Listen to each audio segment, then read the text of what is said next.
Hi people, good evening, good morning, good afternoon. It's Friday again. A slow week, I think. This week hasn't gone too quickly. But it's time for the films that I watched this week. And the World Cup has started. Mike, the World Cup is not actually a cup. It's a trophy. That is the old trophy. Then it's a new trophy. It has no handles, so it's not a cup. Anyway, the films that I watched this week, we start off with 1973's First Watch, which I didn't think it was. I could have sworn I'd seen it before, but the scene I was expecting didn't come. I watched The Train Robbers, John Wayne. A gun hand named Lane, that is John Wayne, is hired by a widow to find the gold stolen by her husband so that she can return it and make a fresh start. She was Anne Margaret. And you've got Bobby Vinton, Rod Taylor, Ricardo Montalban. Just not the film I was thinking. I don't know what I was thinking of, but it wasn't this. But I'll give it a 6. I didn't mind it. I just kept waiting for the scene that I remembered, and it never came. Then I went on a little bit of a Superman Batman run. Batman, Superman Apocalypse. Supergirl's into the mix, Darkseid's into the mix, and superhero animated stuff. Same with this one. Batman vs Superman. No, it's not Batman vs Superman, is it? The Death of Superman. I'm sure everyone knows this, or the comic book version, or the previous animated film, but Doomsday comes to Earth and Superman's got to stop him, and it ends with Superman dying. There is a sequel to this called The Reign of the Supermen.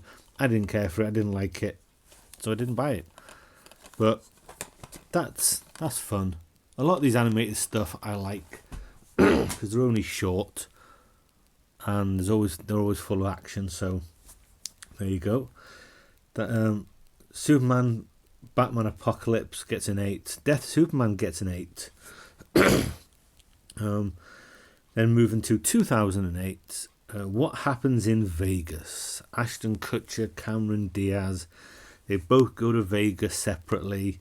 They end up meeting, getting married. He wins $3 million on a slot machine. They try to get a divorce. The judge says no. They've got to try and make the marriage work. So then comes them trying to work it out, and they don't even like each other. I give it a 6 out of 10. I chuckled a few times. It's nothing great, and I probably wouldn't watch it again. But for what it was, Cameron Diaz was a good-looking chick. He was alright. Didn't mind it. Then a film from 1960 called The Boy with Pirates. You got this kid. He loves pirates, loves history and pirates. He finds a bottle on the beach, this funny looking bottle, makes a wish, and he finds himself on Blackbeard's ship in the 1800s. This bottle turned out to be like a lamp, and a genie come out of it. The genie he's been in lots of things. He's in Blade Runner, and he was the barman in The Shining. But at first I thought, I'm not keen on this. But then as it got on, I thought, you know what, for what it is, it was alright. Another first watch and probably only watch. I don't see why I'd want to watch this again. But there you go. Then, what did I give it? A 6. The Dark Knight Returns. Basically one big film. They released it in 2 parts. Very dark film based on Frank Miller's comic book bit. But yeah, Peter Weller is Batman. The only thing I don't like about this is the Joker and the Joker's voice. But the rest of it, the score, the soundtrack, never really noticed before. And some of the action when Batman's fighting the mutant leader, it's superb. The Batmobile is a tank. You've got Oliver Queen. You've got a fight with Superman, which is 100 times better than the fight in Batman vs Superman. But that's neither here nor there. I love it. I'd give it a 9 out of 10. I would say I love it. Both parts get a 9. But as I say, technically they are one big long film. Then a film from 1965 called Who Killed Teddy Bear? A disco hostess is stalked by a sexual predator, and she requests help from a Vice Squad detective who takes a personal interest in the case.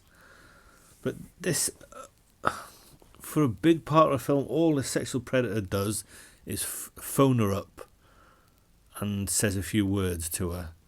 I'm thinking, even for 1965, is this going to do anything? And I'm thinking, what is this film? What am I watching here? Yeah, it picks up towards the very end, but Sal Minio's in it. I just felt like it was just a big, giant waste of time. Someone might really like this and get along with it. For me, I give it a 4. No. First time watch. This was also a first time watch from 2007 called Noel. A Christmas film, my first Christmas film of the year, because I always leave my viewing of Christmas films far too late, and then I never get to watch everything I want. So I'm starting early. Noel. I didn't recognise anyone in it whatsoever. But a priest arrives in a small village to shut down a dying parish, only to get involved with the local people and all their problems and troubles and lives and all that kind of stuff. It's not the most cheeriest of Christmas films. Some of the stuff that goes on in it, you're just thinking, this isn't very happy at Christmas. And this priest really doesn't like people. That's why he does what he does instead of being like a priest in a church. But I didn't mind it. I gave it a 6. Again, it's the first time watch and probably an only time watch. I don't see this being a Christmas tradition in any way whatsoever. But for a one watch, it was alright. It was alright. Then from 1993, I believe, The Nightmare Before Christmas has a little bit of a Christmas scene when Jack goes to Christmas Town and kidnaps Sandy Claus. I'm sure everyone knows this. Everyone knows The Nightmare Before Christmas. If you don't, where the hell have you been? Give it a 7. Also, the same kind of stick with this. Also a 7. A Christmas Story. I've always felt it to be quaint and very American. Everyone knows it. You'll shoot your eye out and all that kind of jazz. Only saw this for the first time a few years ago. Always heard about it. It's an American thing. They have it on TV and all that business. And I watched it. And yeah, it's different. It's quaint. It's of its time. So Christmas Story, everyone knows it. I give it a 7 out of 10. Then we have another film that I only watched for the first time maybe, I don't know, 8-9 years ago, from 2004, Christmas with the Cranks. Tim Allen,